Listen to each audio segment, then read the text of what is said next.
Tragic loss of beloved newsman Tim Russert. His son went on a worldwide journey to find himself. I struggled with his grief for a long time. How Luke Russert is honoring the legacy of his father when we go person to person.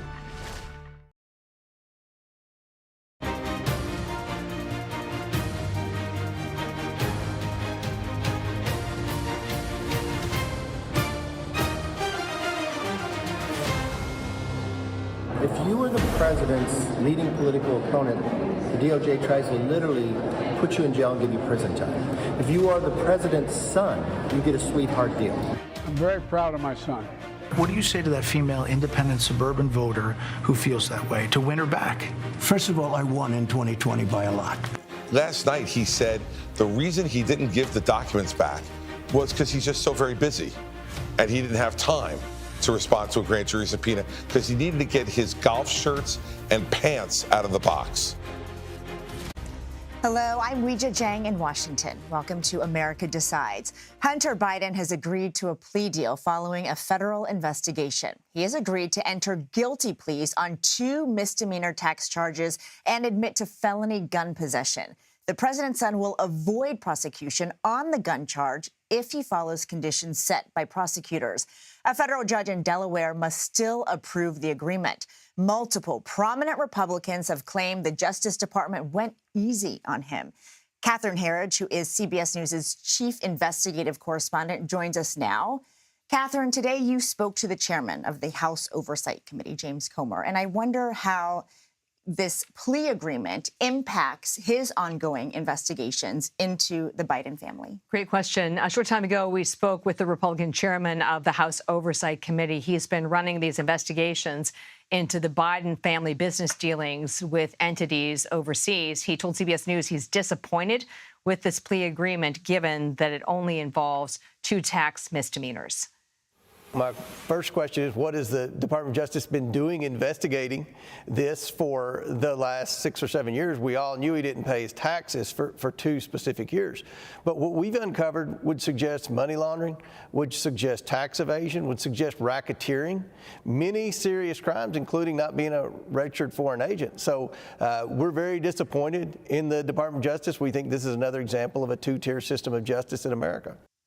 In response to the Republican committee's interim findings, a White House spokesman said they've shown no evidence of wrongdoing by then Vice President Joe Biden. Weijia. And is there anything else you can tell us about what they plan to do moving forward? Great question. We asked the chairman of the committee whether this changes the scope and the trajectory of their investigation. And he told CBS News that one of his immediate plans is to call the U.S. Attorney in Delaware, David Weiss, to Capitol Hill to testify and explain the status of that probe.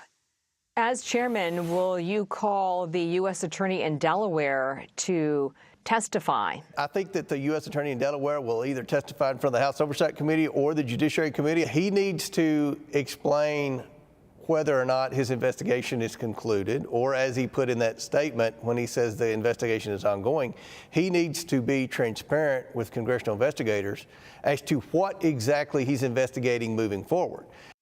And the reason all of that matters is that we had these 2 statements from the different teams. Hunter Biden's legal team said it's their understanding that this years-long probe into the president's son has been resolved. But the U.S. Attorney David Weiss put out his own statement that said simply this investigation is ongoing, Weijia.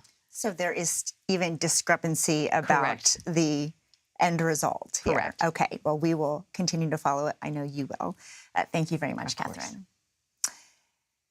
And for more on this, I want to bring in Nicole Killian and Nancy Cordes. They join us right now. Nicole is a CBS News congressional correspondent, and Nancy is CBS News' chief White House correspondent.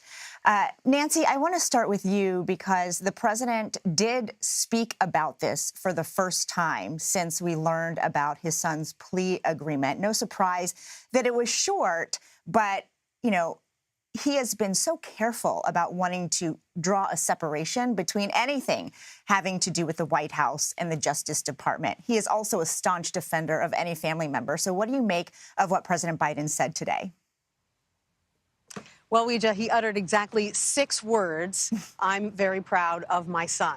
And he did that here in San Francisco a short time ago in response to a barrage of questions from reporters who wanted to get his take on this plea agreement as he spoke at an AI-themed event here in San Francisco. And all he would say is that he's proud of his son, and that was it. And frankly, that's all we expect to hear from him in the near future. He has been, as you pointed out, so careful when talking about this issue for a number of reasons, chiefly that he doesn't want to inject it into the bloodstream any more than it already is. He doesn't want to get into a tit for tat with Republicans over his own son, and he doesn't want to appear to be trying to influence the Department of Justice investigating his son. So for all of those reasons, he has really remained mum.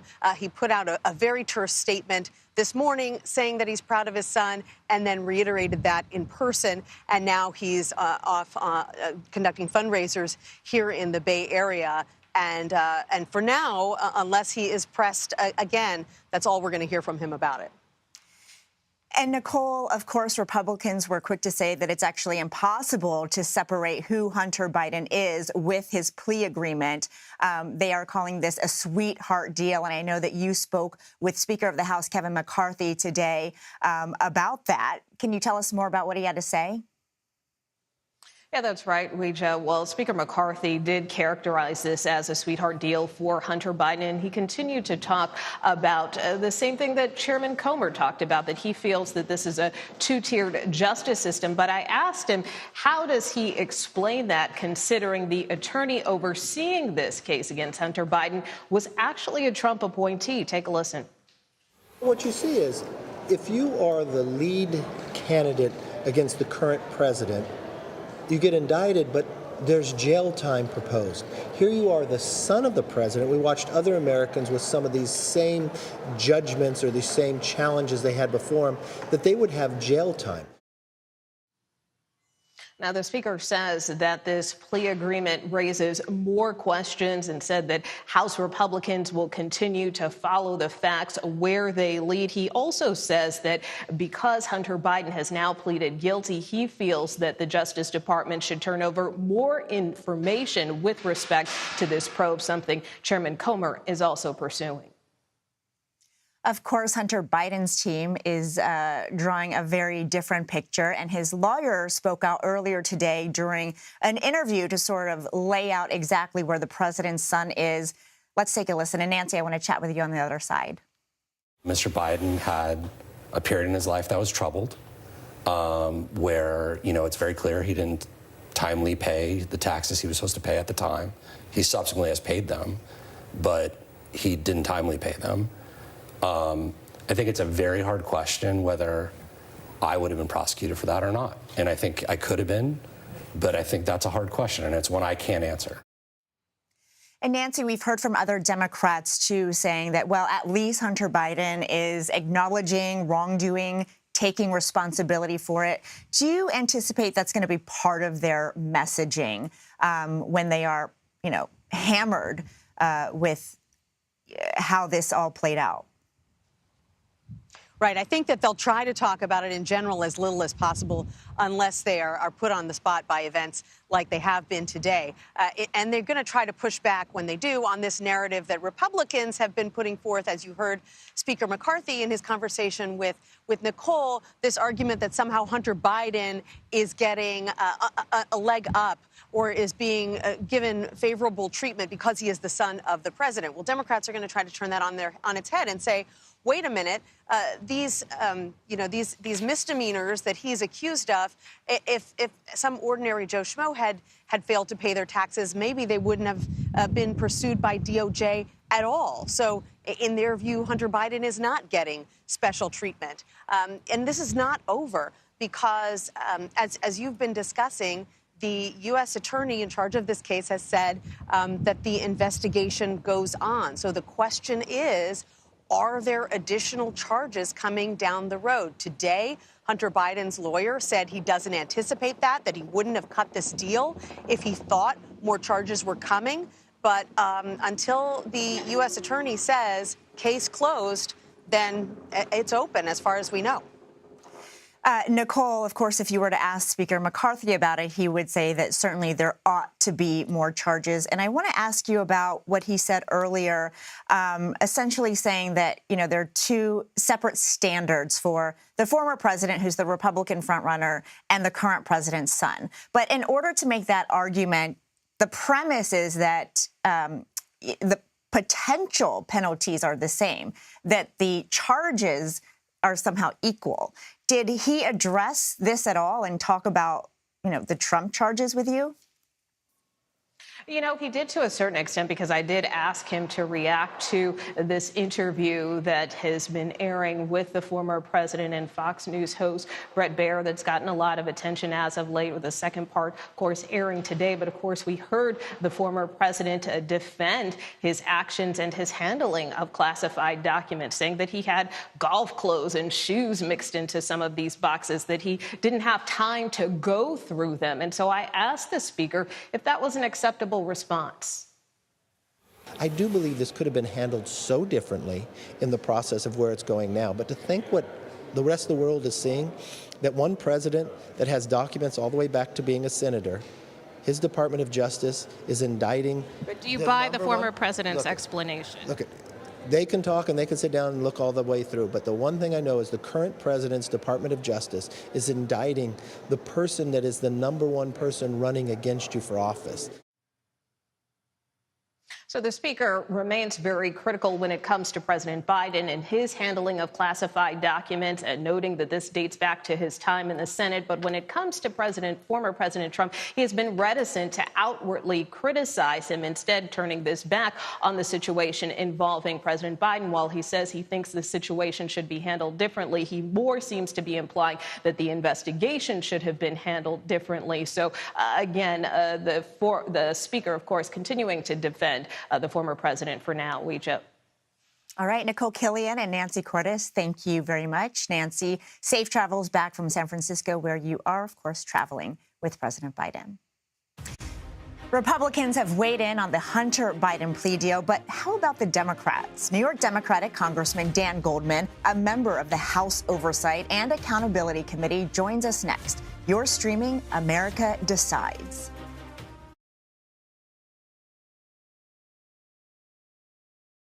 If it's important to our nation, I wonder how you think about where America is at this moment. It's on Face the Nation. Can there be stability if Vladimir Putin remains in power? Face the Nation with Margaret Brennan on CBS. America Decides, taking you inside American democracy. The most important stories on a day-to-day, hour-to-hour basis. You're going to hear a lot of reporting. It is clearly a pivotal moment. Gun control, the economy, education. Both sides of the political aisle fight it out for power. Bringing you the analysis that you need. Thoughtfully, with context. Be part of the conversation. On CBS News Streaming. Welcome to America Decides.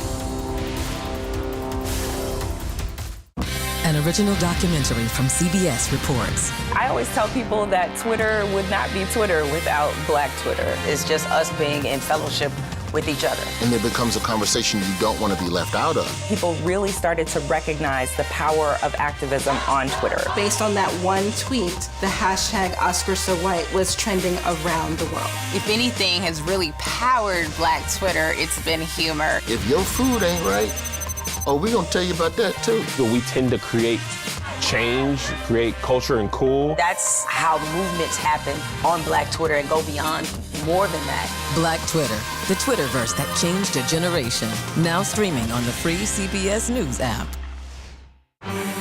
When weather turns extreme. The threat of severe weather and dangerous tornadoes is expected to last. CBS News and the Weather Channel bring you virtual weather technology so advanced, so real. Let's bring in our partners at the Weather Channel. Now 6 feet of water, imagine that. Cars that can act like battering rams. These hyper-realistic simulations show you what the weather will look and feel like before it happens. Feel the forecast, streaming on CBS News. An original documentary from CBS reports. The carnage in our nation's schools has become painfully repetitive. Not one more child! School shootings have parents fighting mad. I promised my daughter I was going to fight. It's going to keep on happening. And teachers taking lessons in how to fight back. This is an exercise. We approach it as it's you or them. It shouldn't have to be your teacher's job to protect your life. But will the battle over gun control, People are afraid that they're going to lose their gun rights altogether, be the hardest lesson of all? The exercise, you're having to shoot at an adult. Are you prepared to have to kill one of your students? Guns in the Classroom, now streaming on the free CBS News app. She's the most successful alpine skier, male or female, ever, and a worldwide inspiration. We need a lot of women doing sports really, really well. The story of Michaela Schifrin's game-changing reign at the top of the slopes when we go person to person. Welcome back to America Decides. As we just reported, House Republicans on the Oversight and Accountability Committee are vowing to keep investigating President Biden and his family. A Democrat on that committee, New York Democratic Congressman Dan Goldman, joins us now. Congressman, thank you so much for making some time for us. Thanks for having me. We just heard from Representative Comer earlier in the show. Of course, as you know, he is vowing to keep investigating. And I wonder what Democrats on your committee are doing to respond to that. Well, what we're doing is what we keep doing, which is asking him where the evidence is.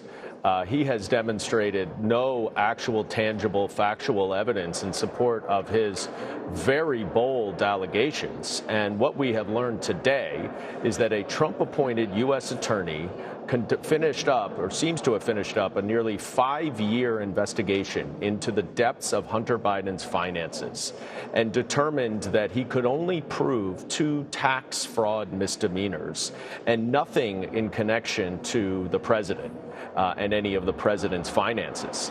So Chairman Comer is talking about money laundering and FARA and racketeering. I was an organized crime prosecutor, and let me tell you that he's got a long way to go before he gets to any of those charges. But more importantly, the Department of Justice, a Trump-appointed U.S. attorney, examined all of those potential charges with much more powerful investigative tools than Congress has, and ultimately determined that there was no misconduct meriting charges there. So I don't know what Chairman Comer has seen, because from what I've seen, there's nothing of the sort. And this witch hunt needs to come to a close before Chairman Comer and the House Republicans get pretty close to abusing their power. And I know you're saying that as a lawyer yourself, so I wonder what the plea agreement tells you about the investigation, which, as you pointed out, encompassed far more than the ultimate charges. Yeah, it tells me that there's no there there. That the Department of Justice, again, a Trump-appointed U.S. attorney who wrote a letter to Jim Jordan, the chairman of the Judiciary Committee, a few weeks ago, saying that Merrick Garland, the Attorney General, had given that U.S. attorney, who President Biden held over from the Trump administration to maintain the obvious and necessary independence of the investigation into his son. And Attorney General Garland gave him ultimate authority to make these charging decisions. And all of these allegations put forward by the House Oversight Committee, Chairman Comer, and other House Republicans were found not to be not to be warranted and not to be supported by the U.S. attorney in Delaware. So there are 5 years of investigations into this that turned up nothing. And I know I've looked at some of this evidence that Chairman Comer is referencing, and it does not support his allegations. And further, there's no connection to President Biden. So what they are doing is essentially persecuting a private citizen who happens to be the son of the president in an effort to politicize a congressional investigation and hurt the president of the United States. It is unwarranted. There is no basis for it. And based on what we learned today, it needs to stop. Well, despite all that, there is no indication that Congressman Comer will stop.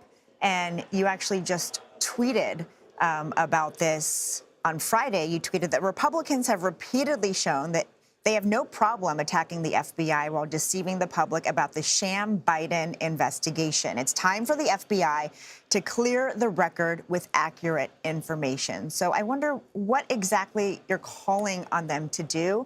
And to your point, if this isn't going to shut down the current investigation, what is? Right. Well, the FBI document that the Oversight Committee has now reviewed that the Republicans continue to mischaracterize and misrepresent has some allegations of $5 million bribes from someone to someone. It's not as specific as they make it out to be.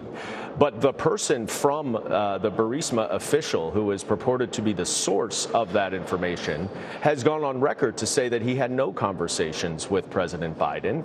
Now we have yet another investigator who has debunked these allegations because this was looked at by the Trump DOJ and they ultimately did not pursue an investigation of the president.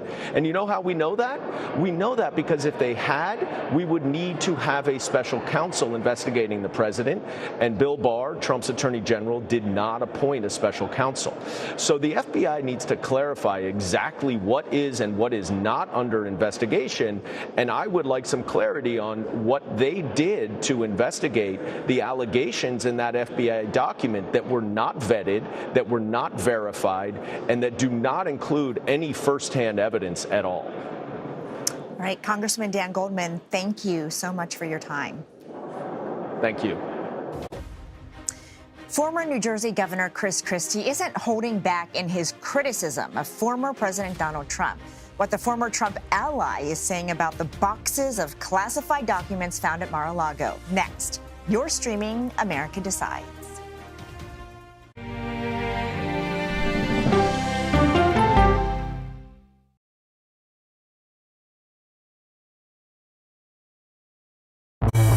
An original documentary from CBS reports. Controversial Congressman George Santos. Why won't you answer our questions? How did he manage to get elected? Thank you very much, and God bless you, and God bless the USA. George Santos' campaign was a campaign of deceit, lies, and fabrication. And who is he, really? I knew him as Anthony DeVolder from Queens. Really, who he is, he's a fraud. I compare him to the Tinder swindler. From people who know him, the truth, the facts, the lies. He would say that he was worth $100 million.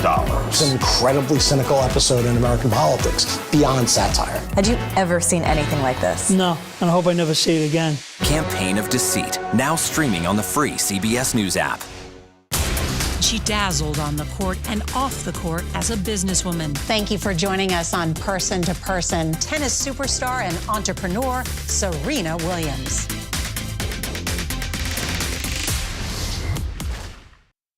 An original CBS Reports documentary. I asked my students, what are we going to do about racism in the United States? The backlash over teaching about racism in American schools. I don't think it has any place in the classroom. We can either pretend and say, no, we're not racist and we're all great people, or we can actually start to do the really, really hard work of addressing it. How did you lose your job? I made the statement that white privilege is a fact. Is it helping diversity and inclusion? When you bring in different people's stories and experience, it enriches education. If you don't talk about something, it doesn't go away. Or driving us further apart? What schools are doing to our children in the name of anti-racism is in fact teaching them racism. The intention is to put us in this war against each other. An original CBS Reports documentary, streaming now.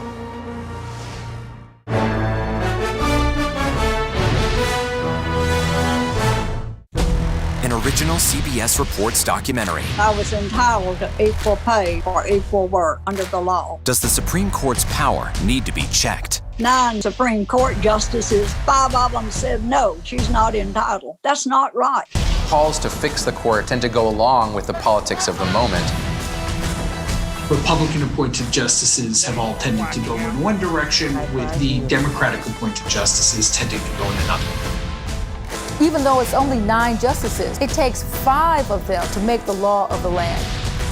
Does it have political impact? True. Political intent? Probably not true. If the American people don't trust the judgment of their court, that's a real problem for our democracy. An original CBS Reports documentary, streaming now. On our places, bright shiny faces. When you wake up in the morning, we want to be your go-to team. I don't go to work in the morning. I go for coffee with my 2 good friends, and we talk about the world. When you think about how many days of golf he's played since he left office, maybe he could have skipped a couple of rounds of golf and gone through the boxes to respond to a subpoena from a grand jury. Welcome back to America Decides. That was former New Jersey Governor Chris Christie continuing his criticism of Donald Trump. Unlike the majority of the 2024 field, Christie says the former president has only one person to blame for his legal woes. The problem for Donald Trump in all of this is his own conduct. He's his own worst enemy. None of this would have happened to him or to the country if he had just returned the documents. Ashley Etienne and Doug Heye join us now. Ashley is a CBS News political contributor and former communications director for Vice President Harris and Speaker Pelosi. Doug is a Republican strategist and the former communications director for the RNC. Thank you both for joining us today. Thank you. Thank you. So, Doug, I want to start with you because obviously we know we've been talking about how Donald Trump is still very popular. So what is Chris Christie doing here? Is it enough to make the case that, he's willing to stand up against Trump? Is that a winning argument? Well, it may not be a winning argument for Chris Christie, but it's part of an argument that he sees as necessary for how the Republican Party can function moving forward. We see, obviously, Donald Trump is leading in the polls. We've seen a little bit of a pullback on that based on the indictment. And what Christie refers to is what we sort of obviously see so often about Trump being his own worst enemy, not just in his conduct, but the Bret Baier interview where he just gave evidence after evidence to prosecutors of here's more ways you could find him guilty if you didn't think that you had enough. And so what we see is this nomination isn't going to go around Donald Trump. It's going to go through him. So you've got to take Trump on directly. Christie's the only one who's really doing it at this point. As we see Trump drop in the polls a little bit, we might see more Republicans standing up a little bit more to Trump. They've tried to avoid him thus far. Long term, that's not possible. I'm glad you brought up that interview because I want to play a clip from the former president's interview with Bret Baier last night. In 2016, you said that. I'm going to surround myself with only the best and most serious people. Well, I did do that. Your former Secretary of State, Mike Pompeo, said he's not supporting you. You mentioned National Security Advisor John Bolton. He's not supporting you either. You mentioned Attorney General Bill Barr, says you shouldn't be president again, calls you the consummate narcissist and troubled man. Why did you hire all of them in the first place? Because I hired 10 to 1 that were fantastic. So we play this because, I covered Trump, and I know that he has a hard time, shall we say, acknowledging blame for any of his actions, including this classified documents case, which the trial is set to begin in August. So do you think that his lack of accountability will hurt him, or is this just playing into what his base wants to hear? Well, that's really where the party, we see the divisions. Trump is leading, obviously, in every poll, and a lot of that support is unshakable.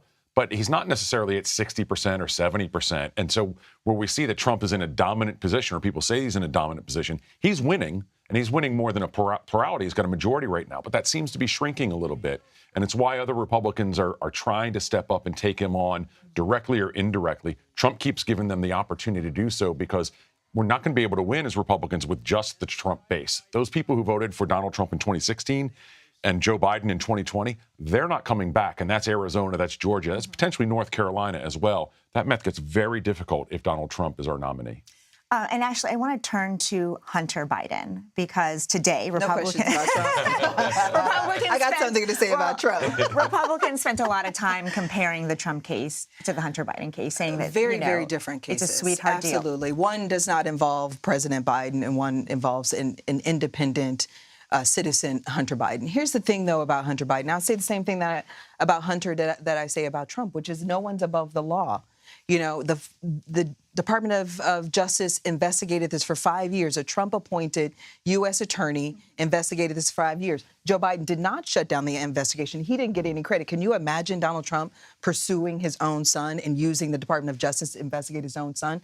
Absolutely not. So Joe Biden believes no one's above the law. His son admitted guilt. They found 2 charges, tax evasion as well as gun charges. But it falls very short of what the GOP promised. They were talking about there's this international scheme to bribe foreign dignitaries and embassy, in Ukraine, and they've not found evidence to match that. And so that's the problem. So for me, it calls into question whether or not the House Oversight Committee should continue their investigation. It was Comer the chairman, who said about the Mueller investigation, if Mueller and the force of DOJ can't find evidence on Trump, to connect the Russia investigation to him, then the Oversight Committee needs to walk away. So that's got to be the case now.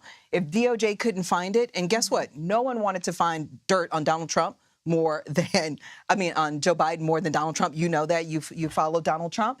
And if DOJ couldn't find it under Trump, then it's likely not there. So the committee, to me, has to walk away. And it raises questions. How much more taxpayer money are we going to put behind these allegations? The GOP, as Dan said, the GOP, and Dan and I were on the impeachment committee together. And to Dan's point, the GOP have this pattern of putting the conclusion of investigation ahead of the evidence. They can make a conclusion and then they go out in search of the evidence. The evidence isn't here. What we found was taxes and gun charges, and he's admitted to them, and now he's taking responsibility for it. Well, that is the exact point that Congressman Goldman tried to make, but for now, the investigation continues. So thank you both for joining us. I wish we could talk to you for much, much longer, but unfortunately, that's all the time we have. Thank you. All right.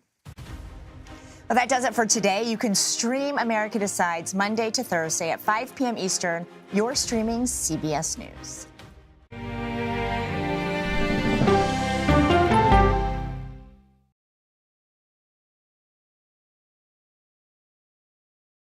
It's a history-making meeting. 4 extraordinary women who are all 4-star generals and admirals. How did you deal with being discriminated against? I just worked harder. The future of an ever-evolving U.S. military when we go person to person.